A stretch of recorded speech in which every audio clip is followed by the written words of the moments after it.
मऊ तहसील की शान पूर्व उप जिलाधिकारी नवदीप शुक्ला की विदाई समारोह का आयोजन आज दिनांक 17/8/2023 को मऊ तहसील सभागार में पूर्व उप जिलाधिकारी नवदीप शुक्ला की विदाई समारोह का आयोजन किया गया, जिसमें नवगंतुक उप जिलाधिकारी राकेश कुमार पाठक, तहसीलदार राजेश यादव, नायब तहसीलदार विवेक कुमार, नगर पंचायत अध्यक्ष अमित द्विवेदी, अधिशासी अधिकारी बालकृष्ण गौतम, लेखपाल अरबाज सिद्दीकी, अधिवक्ता संघ व तहसील परिसर के समस्त कर्मचारियों द्वारा नम आंखों से मऊ उप जिलाधिकारी नवदीप शुक्ला की गई विदाई, जिसमें सर्वप्रथम तहसील परिसर के अधिकारी व कर्मचारियों द्वारा माल्यार्पण कर उप जिलाधिकारी का किया गया स्वागत।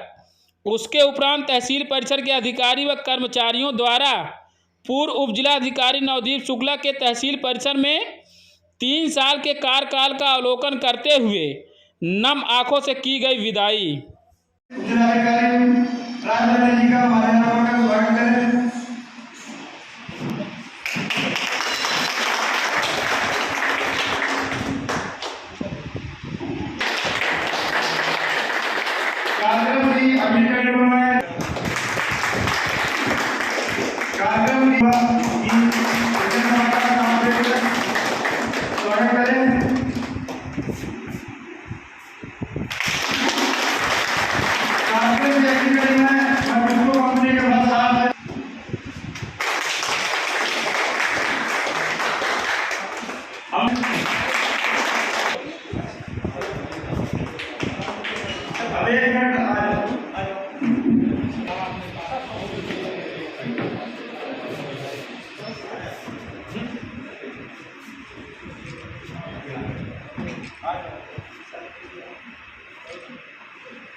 कार्य करना बहुत अच्छा है। इससे बेहतर है कि उनके परिवार के सदस्य के रूप में काम किया जाए।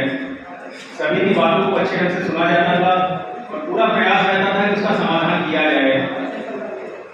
बहुत सी समस्याएं रहती हैं, बहुत से सिविल के मैटर होते हैं जो कि हमारे द्वारा नहीं हो सकते सॉल्व। कई जगह लेखपाल कानूनों की कमी थी हमारे क्षेत्रों में, तो थोड़ा समय लग जाता था, लेकिन पूरी निष्ठा से प्रयास किया गया। तो मैंने हमेशा यही प्रयास किया, मैं अपनी बड़ाई इसमें नहीं करना चाहूँगा, हमेशा यही प्रयास किया कि लोगों का ज़्यादा से ज़्यादा भला हो सके, लोगों को समय दिया जा सके और कोई निराश ना होते। और एक 2 लाइन की पंक्तियाँ कहना चाहूँगा कि अजब सी जिंदगी में मुख्तसर से फसाने हैं, अजब सी जिंदगी में मुख्तसर से फसाने हैं, यहाँ तीर भी चलाना है और परिंदे भी बचाने हैं। कई ऐसे क्षण है जहाँ पे काफी दबाव रहा कि इन लेखपाल की ये कार्रवाई करिए, इनका क्षेत्र बदल दीजिए, इनको सस्पेंड कर दीजिए। उसमें हमेशा ये देखा गया कि लेखपालों की संख्या बहुत कम है, 50 के सापेक्ष 9 हमारे लेखपाल हैं और जो काम करेगा गलतियां उसी से होगी। तो पूरा प्रयास किया गया जितना इनका बचाव किया जा सके। और दूसरी बात, मैंने हमेशा इस बात को गार्ड मान ली थी कि कोई मेरे साथ गलत करता है तो मुझे वो गलत अपने नीचे वालों के साथ नहीं करना है, उसको डाउन द लाइन नहीं ले जाना कहीं भी। कई बार उच्च अधिकारियों ने काफी मुझे सुनाया, लेकिन मैंने हमेशा प्रयास किया कि नीचे उसका प्रभाव ना पड़े। तो टीम का मनोबल बढ़ाए रखा, जहां जहां संभव हुआ डिग्री कॉलेज में जाना हुआ वहां भी बच्चों को प्रेरित करने का प्रयास किया गया, हालांकि इतना समय नहीं दे पाए हम लोग। और यही प्रयास किया गया कि लोग आपसे कनेक्ट फील करें, जुड़ाव महसूस करें। एक अच्छा अधिकारी वही है जिससे मिलकर कि कोई अपने को छोटा ना महसूस करे, हर कोई यही मिल के जाए, उसको यही लगे कि हाँ मैं भी अधिकारी हूँ, ये मेरे घर के ही पार्ट है, जब चाहूँगा ये फोन कर सकता हूँ कि हमारी बात सुनेंगे।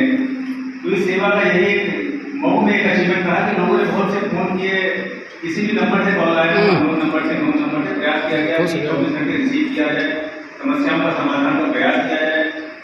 और काफ़ी अच्छा मेरा सौभाग्य रहा कि बहुत ही अच्छे तहसीलदार साहब मिले, यहाँ नायब साहब मिले, लेखपालगढ़ मिले, कानून मिले, अधिवक्तागढ़ मिले, सभी लोगों ने बहुत ही अच्छे ढंग से यहाँ सहयोग किया।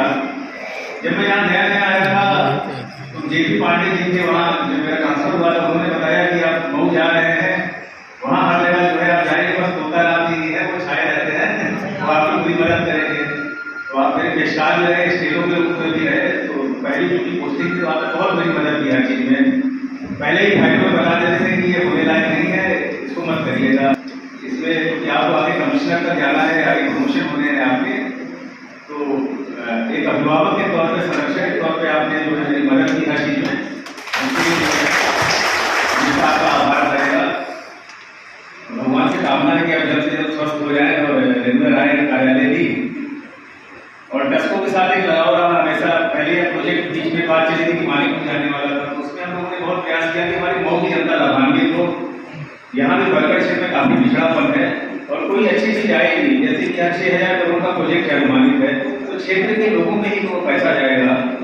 और ये हमेशा रहा कि मऊ तहसील का एक अलग स्थान हो, एक अलग नाम हो हमारे पूरे जिले में, तो उसके लिए पूरा प्रयास किया गया।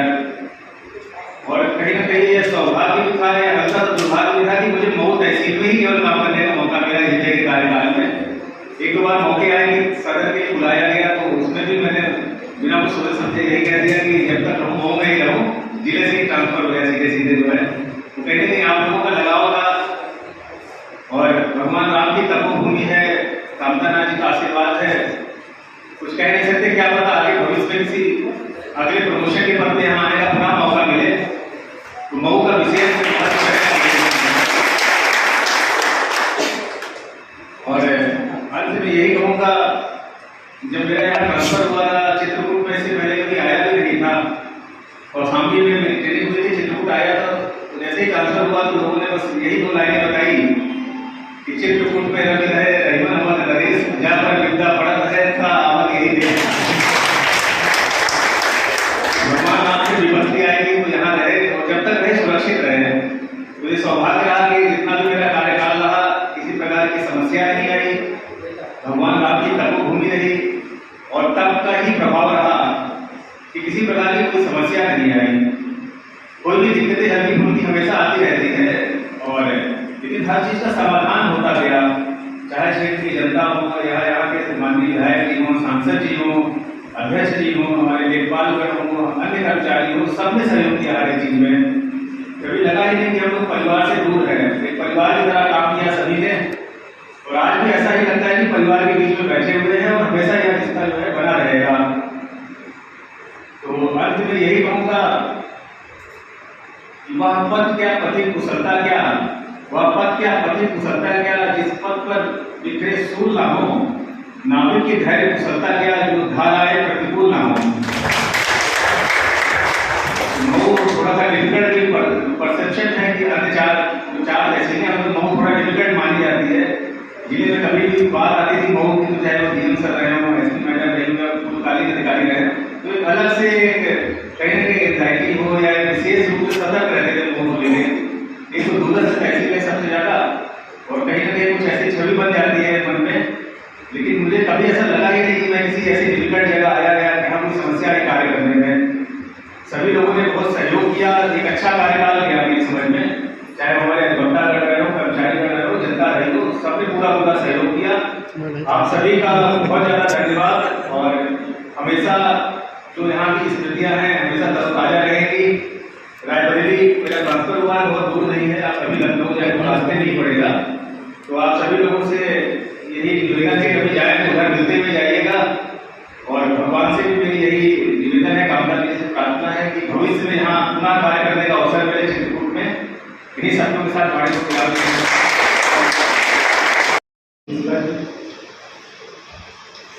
मंच पे उपस्थित हमारे सहयोगी तहसीलदार साहब, नायब साहब, चेयरमैन मऊ श्री अनिल जी, टुस्को से जवाहर जी, और काका विद्यालय के प्रिंसिपल साहब, कुरेन जी, उपस्थित कारपेंटर साहब और हमारे राजस्व के समस्त कार्मिक उपस्थित और अन्य गणमान्य नागरिक, ये हमारा आभार मैं व्यक्त करना चाहता हूँ सरकार की। सर ने आने के बाद कम समय में तहसीलदार साहब के निवेदन पे इस कार्यक्रम में उपस्थित होने की अनुमति दी, इसका मैं हृदय से आभार व्यक्त करता हूँ। विगत 1 साल से मैं भी इस जनपद में कार्यरत हूँ, लेकिन एक वो इंसिडेंट है कि सर की एक पहली तहसील थी जिलाधिकारी के रूप में, और जिलाधिकारी के रूप में मेरी भी एक पहली तहसील है। तो सर ने जो यहाँ से अनुभव प्राप्त किए हैं, हमारी बात होती रहती है, उसका लाभ मुझे मिलता रहता है और आगे भी लाभ मिलता रहेगा। सर के जो 3 साल के अनुभव है उसका लाभ मिलता रहेगा। बाकी सर सहज है, मृदुल है, इसमें कोई दुविधा नहीं है। उनके इसी गुण के कारण सब लोग उनको इतना प्यार सम्मान दे रहे हैं और जहाँ भी रहे वो सम्मान प्राप्त करते रहेंगे। अभी तहसीलदार साहब ने कहा कि रोशनी का कोई घर नहीं होता, वो जहाँ भी जाती है वो रोशनी फैलाती रहती है। तो निश्चित रूप से आपके आचरण, आपका व्यक्तित्व जहाँ भी रहेगा, आपको सम्मान, आपको प्रशंसा देता रहेगा। और ये भी एक कोइंसिडेंट है कि आप यहाँ गए हैं, वो भी उस तहसील में भी मैं काम कर चुका हूँ लालगंज में।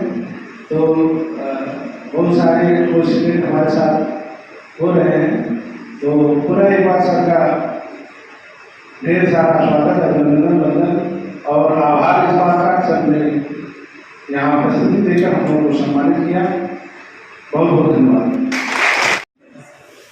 वर्तमान आदरणीय जिलाधिकारी तहसीलदार साहब, नगर पंचायत के चेयरमैन साहब एवं अन्य उपस्थित साथीगण, काफी विस्तार से सभी वक्ताओं ने सर के व्यक्तित्व को बताया, उनकी कार्यशैली को बताया, उनकी कार्यकाल की उपलब्धियों को भी बताया। लगभग इस जनपद में मुझे भी 3 वर्ष का समय हो गया है। सर के साथ मेरा 4 से 5 महीने का कार्यकाल मऊ तहसील में रहा। मैं सर से इसके पूर्व भी अलग अलग ड्यूटीज में मिलता था। कई बार हम लोग 6-6 घंटे में सर के साथ रहा। मुझसे और भी शासनिक बातों के अतिरिक्त तकनीकी बातों से मिले कार्य करने का। और मेरा सौभाग्य रहा कि सर के यहाँ ट्रांसफर होने से पूर्व मुझे कम से कम 4 महीने उनके साथ कार्य करने का अवसर मिला। जितनी भी बातें सर के बारे में कही जाएं उनकी कम है। स्वभाव भी बहुत सरल है, सहज है और ये अपने आप में बहुत कठिन बात है कि जब प्रशासनिक तौर पर मैं खुद एक नायब तहसीलदार रहने पर कार्यरत हूँ, जब मैं इतना प्रेशर महसूस करता हूँ तो मैं अंदाजा नहीं लगा पाता हूँ कि SDM स्तर पर कितना प्रेशर आता है, ऊपर से हैंडल करना होता है इससे। तो मैंने ये चीज़ उनके अंदर बहुत ज़्यादा देखी कि एक टाइम पर मल्टीपल इंस्ट्रक्शंस के बाद भी बड़े आसानी से कूल होकर के इसमें से ये कार्य पहले करना है और क्रमिक रूप से कार्य को धीरे धीरे करते रहना है। सर के कार्यकाल के दौरान मैंने एक चीज़ और नोटिस की कि जो तहसील का जितना भी अधीनस्थ स्टाफ है, नौकरी भी कभी भी बहुत ऐसा नहीं लगा कि बहुत हम लोग प्रेशर में नौकरी कर रहे हैं। बहुत कम स्टाफ के साथ भी बहुत सक्सेसफुली मऊ तहसील ने अच्छा परफॉर्म किया उनके कार्यकाल में। 1-2 बातें मैं अपनी तरफ से ऐड करना चाहूँगा। सर के साथ काम करके मुझे एक और नया एंगल एक्सप्लोर करने का अवसर मिला। प्रशासनिक नौकरियों में हम सभी एक परीक्षा पास करके और अपने जीवन के अन्य अनुभवों से और जिस क्षेत्र में जिस कार्यक्रम से मैंने भी 6 जनपद में कार्य प्रारंभ किया है और लगभग सर के साथ साथ मेरा भी स्थानांतरण अगले जनपद को हो चुका है। तो ऐसे सरकारी सेवकों के रूप में हम लोगों के स्थानांतरण और अन्य स्थानों पर पोस्टिंग होती रहती है। हम लोगों का स्वाभाविक रूटीन का वर्ग है। या 3 साल में, 5 साल में, 7 साल में हम लोगों को अपनी पुरानी जगह को छोड़कर किसी नई जगह को जाना है। सर के साथ कार्य करने का अनुभव मेरा यही है कि जब मैं प्रमोट करके नायब तहसीलदार से तहसीलदार के रूप में आया तो सर्वप्रथम मैं ही न्याय के रूप में यहाँ पर कार्यभार संभाला। इसे संयोग कहूँ या दुर्भाग्य कहूँ कि मुझे यहाँ से 20 दिन के पश्चात ही मानीपुर तहसील का कार्यभार संभालना पड़ा। लगभग 2 साल तक मैंने वहाँ पे कार्य किया। लेकिन जो अभी हमारा इलेक्शन आया सन 2022 का विधानसभा का सामान्य निर्वाचन, उस दौरान सर की भूमिका आरोपी थी, मेरी भूमिका ARO के रूप में इलेक्शन को संपादित करने की थी। बहुत सारे ऐसे अनुभव हैं जिनको सर के द्वारा मार्गदर्शन प्राप्त करते हुए हम लोगों ने बहुत आसानी से इलेक्शन को निपटाया। सर का एक कहना था कि हम लोग समय से पहुंचना है। अब मुझे मऊ से आना है, आपको मानीपुर से आना है। तो मैं मानीपुर से 30 किलोमीटर की दूरी नहीं तय कर पाता था, लेकिन सर मुझसे आधे घंटे पहले 15 मिनट पहले पहुंच जाते थे। अगर मैं नहीं पहुंच पाया हूँ तो सारे काम, हमारा इलेक्शन ऐसा संवेदनशील मुद्दा है, आसानी से निपट जाए। उसके पश्चात सौभाग्य प्राप्त हुआ दीपावली में कि मैं दीपावली से इस तहसील में सर के अंडर में काम करने का मुझे मौका मिला। तो अभी सारे वक्ताओं ने जो खूबियाँ बताई, तो सारी खूबियाँ सर में निश्चित रूप से है कि एक मर्दभाषी व्यक्ति, पूरे तहसील की जनता को अपना परिवार मानने वाले व्यक्ति, चाहे वे आवास की तरफ निकल चुके, आवास का गेट खुला हुआ हो, तो वहाँ पर निकल के कहा हो साहब मेरी ये समस्या है, आप एक हस्ताक्षर कर दीजिए, मेरा काम बन गया। तो सर ने वहाँ पर खड़े खड़े हाथ में लेकर हस्ताक्षर किए हैं। ऐसे मिलना मुश्किल है, सबसे ज्यादा और जीवन को जितना हम अपने को जितना सरल बनाना चाहिए। मैंने सारी चीज की है, 7-8 में सरल स्वभाव है, सबके साथ बात करने का है, उसको मैं अपना सकूँ। हालांकि मैं उन सारी चीजों को नहीं अपना पाया और भी सर मुझे देखा कभी कभी इस बात पे ज्यादा तेज हो जाते हैं, उग्र हो जाते हैं। मैं सर बना सकता हूँ और कुछ नहीं करता कि किसी को भी नहीं अच्छी लगती है। आप तो चाहते हैं कि जो जहाँ पे आ गया वहाँ पे बना रहे, आपको प्रेम मिलने लगता है, सारी जनता को प्रेम मिलने लगता है, तो लोग चाहते हैं कि जो व्यक्ति आया हो वो बना रहे। तो एक शेर है कि सब रो रहे थे तो मैं भी फूट कर रोने लगा, सब रो रहे थे तो मैं भी फूट कर रोने लगा, वरना मुझे बेटियों की विदाई अच्छी लगती है, वरना मुझे बेटियों की विदाई अच्छी लगती है। तो यह निश्चित रूप से भावुक कर देने वाला क्षण है कि सर को हमारे बीच से जाना पड़ा है किसी अन्य जनपद में, लेकिन यह हमारी स्वाभाविक प्रक्रिया है किसी भी जनपद को छोड़ करके अगले जनपद में जाकर के सेवाएं देने का। आखिरी में बस एक लाइन और कहना चाहूँगा कि जहाँ भी जाएगा रोशनी लुटाएगा, किसी चिराग का अपना मकान नहीं होता, किसी चिराग का अपना मकान नहीं होता।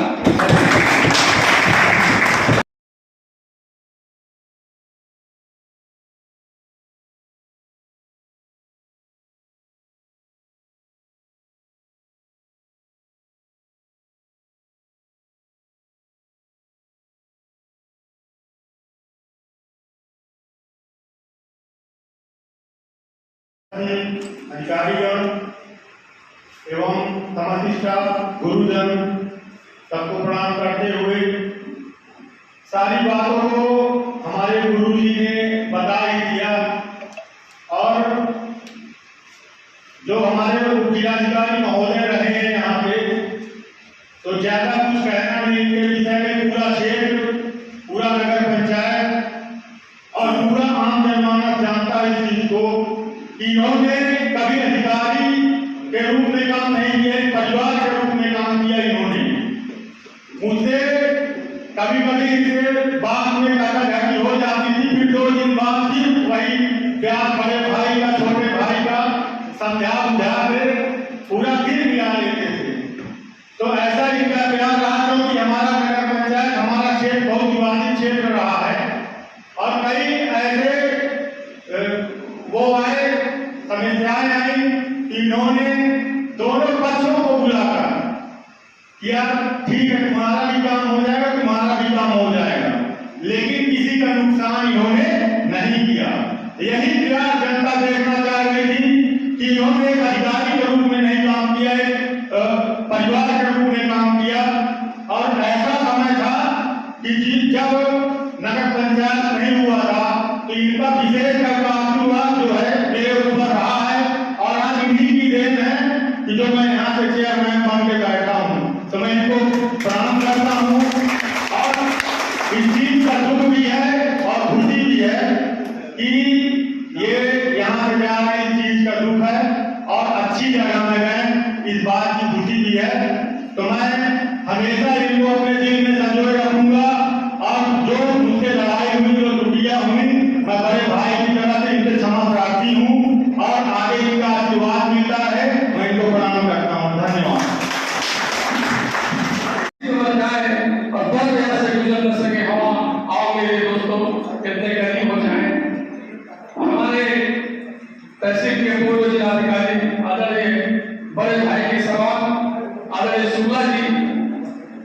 अभी हमारे बड़े भाई बड़े बाबू जी ने कहा कि दुख भी है और खुशी भी है। दुख इस बात का है कि हम लोगों ने इनके साथ बहुत काम किया है, सामाजिक क्षेत्र चाहे रहा हो और चाहे प्रशासनिक क्षेत्र रहा हो, इनका एक फोन ज्यादा था हम लोगों के पास कि साहब भाई जो है आज 1 घंटा हो गई आपके सहयोग से काम करना। मतलब हम लोगों को प्रेरित करने की समाज सेवा में हम लोगों ने सीखा है सामाजिक सेवा, तो हम आदरणीय श्री शुक्ला जी के सानिध्य में सामाजिक सेवा तो बहुत दिनों से कर रहे हैं, मगर प्रशासनिक अधिकारियों के साथ हुए हमने पहली बार ये मतलब हमको भाई की तरह ये बुलाते थे और तुरंत बैठा के लेके याद है कि हमारे लगे कि समस्या हो गई है और हमें कि आपको मदद करनी है। तो हमको दुख इस बात का है कि इनका साथ छोड़ रहा है, खुशी इस बात की है कि बहुत अच्छी जगह गए हैं और जिस तरह से इन्होंने समाज के सामाजिक क्षेत्र में भी लोगों को बांध के रखा, कोई पक्ष हो विपक्ष हो, एहसास नहीं हुआ कि हम एक जिलाधिकारी महोदय जी से हम मिलने जा रहे हैं। कभी भी एक फोन करते थे कि सर मुलाकात हो जाएगी, तो ये तुरंत कहते थे कि हम मतलब है ये आवाज में हो जाए ऑफिस में, और समस्या को सुनते थे। अगर चुनौती समस्या कोई भी समस्या होती तो उसको तत्काल प्रभाव से अपने संबंधित अधिकारी कर्मचारी को फोन करते थे कि भाई थोड़ा देख रहे क्या है, तुरंत जाके तो मैं इसी के साथ अपनी बात को समाप्त करता हूँ। और इन्होंने हमको हमारे जो नगर पंचायत के अध्यक्ष भाई चेयरमैन अमित द्विवेदी जी हैं, इनका इनके ऊपर भी बहुत बड़ा आशीर्वाद रहा, छोटे भाई की तरह इन्होंने ट्रीट किया। आज इनके आशीर्वाद से निश्चित तौर पर गाँव के नगर पंचायत में छोटे भाई द्विवेदी जी पद में आसीन है, इनके लिए मैं बहुत बहुत बधाई देता हूँ। और इस विधायक समारोह में उपस्थित अपने जिलाधिकारी आदरणीय पाठक साहब जी, आदरणीय तहसीलदार साहब और हमारे आदरणीय पुलिस चतुर्वेदी सर और तहसील के सभी समस्त कर्मचारीगण देखभाल साहब अरबाज भाई के सभी को बहुत बहुत इस्तेमाल करता हूँ, धन्यवाद देता हूँ कि आप इस विदाई के मौके में हमको आमंत्रित किया। और इस बात का हमको बहुत दुख है कि एक अच्छे शख्सियत का हमारा साथ छूट रहा है। फिर 2 बार के साथ अपनी बात को खत्म करूंगा। किसी का अंदर हालात के आगे नहीं झुकता, तारा टूट जाए तो जमीन पर नहीं गिरता, अरे गिरते हजारों नदियां समंदर और कोई समंदर किसी दरिया पे नहीं गिरता। ऐसे तरीके से हमारे आदरणीय शुक्ला जी है, मैं उनको बहुत बहुत धन्यवाद देता हूँ। जय हिंद जय भारत। और वो हमेशा संतुष्ट होकर के चैम्बर के बाहर निकलता था। मेरी 24 साल की नौकरी है और मैंने बहुत सारे कई IAS के साथ में काम किया है, कई विशेष अधिकारियों के साथ में काम किया है। इतनी बेहतरीन सरलता, सहजता और विनम्रता मैंने कभी नहीं देखी। किसी भी अधिकारी की का मूल्यांकन जनता करती है, जन सामान्य के माध्यम से मूल्यांकन होता है। जन सामान्य की समस्याओं के निराकरण में अधिकारी की जो कार्यकुशलता होती है उससे उसका मूल्यांकन होता है। हमने देखा है बहुत सारे लोगों को जब वो चैम्बर से बाहर निकलते हैं, कभी ऐसे अधिकारी भी आते हैं कि वो चैम्बर से बाहर निकलते हैं तो जो अधिकारी बाहर खड़ा होता है वहीं पर वो कहने के लिए मजबूर हो जाते हैं कि अच्छे कसाई से भेंट हुई थी। यह भी कहने सुनने में आता है, सब लोग जानते हैं। लेकिन अगर व्यक्ति के अंदर अच्छा व्यक्तित्व है तो उसकी अच्छी सराहना होती है। हमारे जिलाधिकारी महोदय ने एक अच्छी कार्यकुशलता से हमारी तहसील को चलाया। हम ईश्वर से प्रार्थना करते हैं, माता रानी से प्रार्थना करते हैं कि वो जहाँ भी रहें और अच्छे तरीके से इसी तरीके से कार्य करते रहें। जय हिंद।